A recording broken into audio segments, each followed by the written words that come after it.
Let's dive right in. President Trump yesterday defended the pardons he issued to roughly 1,500 January 6th rioters. More than 400 of the pardons were for people who were convicted of assaulting police officers. NBC's Peter Alexander repeatedly pressed the president on the issue. You would agree that it's never acceptable to assault a police officer, Sure. right?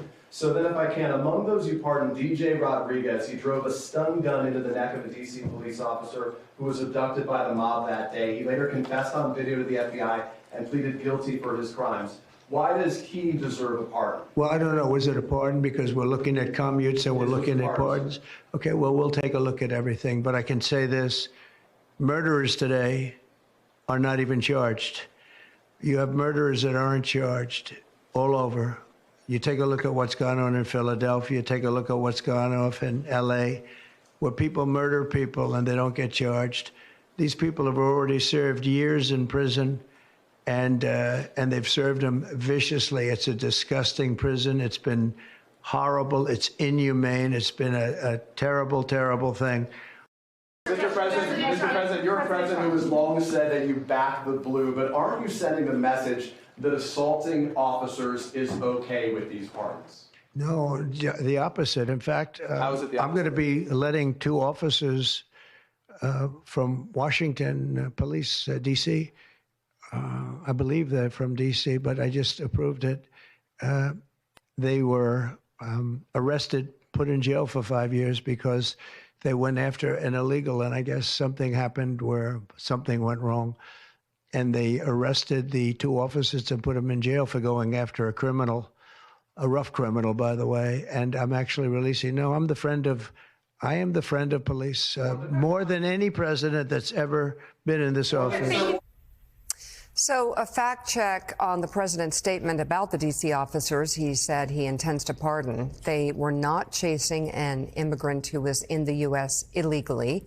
Back in October of 2020, the officers were in an unmarked car when they chased a man named Carone Hilton Brown, who was on a moped. Hilton Brown crashed the moped and died during the pursuit that authorities said violated police policy and was illegally reckless. Authorities also said both officers later lied about the incident to forestall a potential federal civil rights investigation. Despite their convictions, both officers were allowed to go free pending the outcome of their appeals, which are still ongoing. So there's that, and Willie, we're learning more also about who were released. Yeah, and a thin defense, it should be pointed out by President Trump, of what he did under questioning from Peter Alexander. Didn't know if he'd commuted or pardoned, and then, as you said, had some bad information in his defense there. 211 inmates, though, in federal custody for their January 6 convictions were freed yesterday morning. Video taken by NBC News shows some of the rioters leaving a prison in Orlando. They signed a flag they say they want to send to President Trump. Many of those who were pardoned had committed violent acts on January 6th. That includes Tyler Bradley Dykes of South Carolina. He was sentenced to 57 months after he stole a police riot shield and used it against officers. Andrew Taki had a 6-year sentence for assaulting officers with bear spray and a metal whip. Prosecutors say David Dempsey was one of the most violent rioters and received one of the longest sentences, 20 years in prison. Prosecutors say Dempsey viciously assaulted officers who were defending the tunnel outside of the Capitol. He attacked them with pepper spray, broken pieces of furniture, and anything else he could get his hands on to use as a weapon, and he is free this morning. And then there are the two people who played central roles in planning the Capitol attack of January 6. Proud Boys leader Enrico Tarrio and the founder of the Oath Keepers militia, Stewart Rhodes. Both convicted of seditious conspiracy. I think Trump did the right thing. President Trump did the right thing by letting these guys out and pardoning them because they did not get a fair trial. And that's not on him. That's on the DOJ. You run a fair system and run fair trials. That's what's one thing. If you don't do that, don't be surprised if you don't enforce the presumption of innocence. So then there's the reaction from lawmakers on Capitol Hill to the blanket pardons of January 6th defendants. It was somewhat mixed. Some GOP members of the House Freedom Caucus, including Andy Biggs, Chip Roy, and Lauren Boebert, visited the D.C. jail yesterday in a sign of support. Boebert said those who were pardoned were not being released fast enough. She also invited all of the January 6th rioters in custody at the D.C. jail on a guided tour of the Capitol after their release.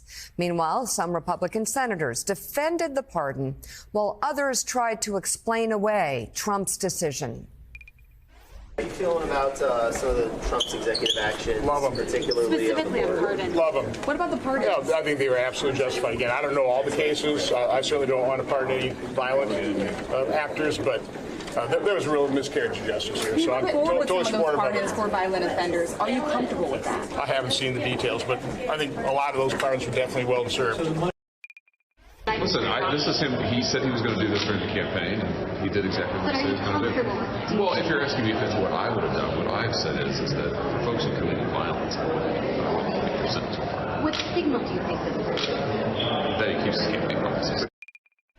Senator Thune, are you comfortable with these pardons for January 6th offenders? Look, as I've said, as I've said before, we're looking forward to the next 4 years, not the last 4. What message does this send to police officers who were there that day? If we're the party of law and order, what about the office? What about the people that were attacked? The officers that were attacked that day. You guys have the same questions of Biden. Just to recap, that was Senator Ron Johnson, mostly supportive of pardons. Senator Josh Hawley saying he wouldn't have pardoned rioters who committed violent acts, and Senate Majority Leader John Thune deflecting questions from reporters. Compare that to other GOP senators yesterday who spoke out against the pardons.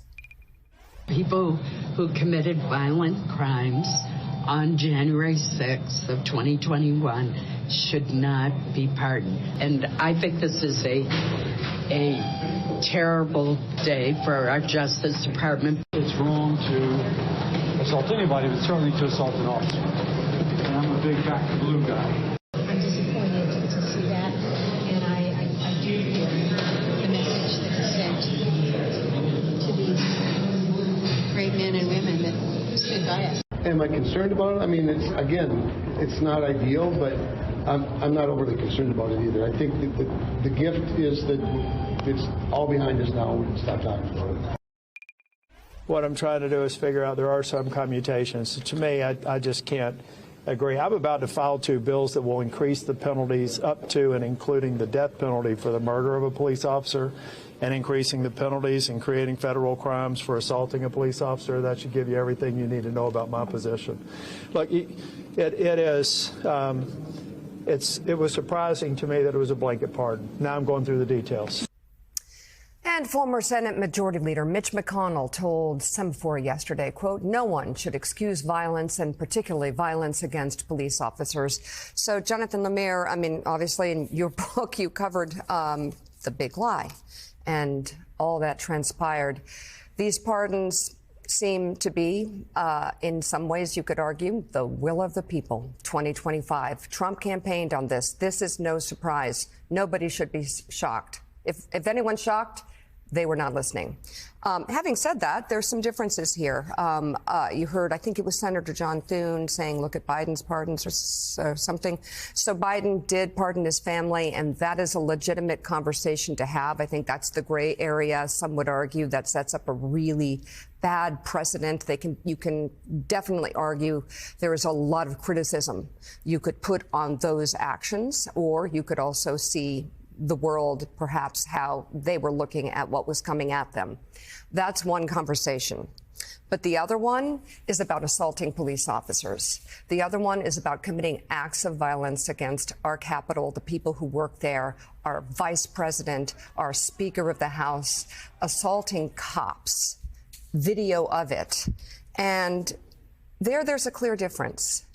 Joe Biden, to respond to Senator Thune, he pardoned the people who defended the Capitol. And Donald Trump pardoned the people who assaulted.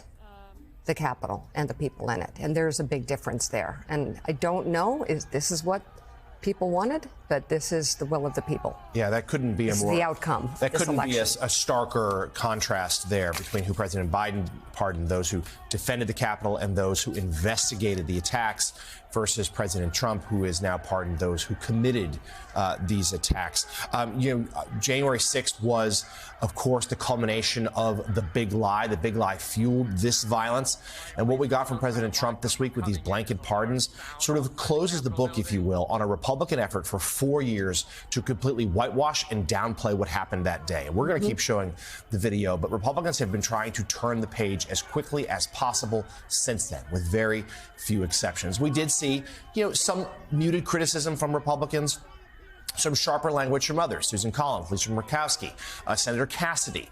We just heard from Senator Tillis. There were some Republicans who made clear this isn't what they would have done. At the very least, they wouldn't have agreed to pardons for those who committed violent offenses against police officers. And others, as we heard from the new majority leader, tried to sort of play whataboutism with the pardons from President Biden. And as Mika said, those for his family, that's deserving of a separate conversation. Those for the January 6th Select Committee and the police officers involved, that's very different. And what we don't know now is whether this will fuel any further resistance from Republicans. And Willie, I think the safe bet is no. Yes, this is how it always goes. You'll have certain senators, who, because of often electoral concerns, and yes, sometimes out of principle, will criticize Donald Trump, but the vast majority will either simply full-throated endorse it or turn a blind eye to it. Yeah, and we heard many of them, including the majority leader later yesterday, talking about we're going to get through all of Donald Trump's nominees. They will all be confirmed. We'll stay here all night. We'll stay here all weekend, signaling again that we are with Donald Trump on whatever he asks us to do. And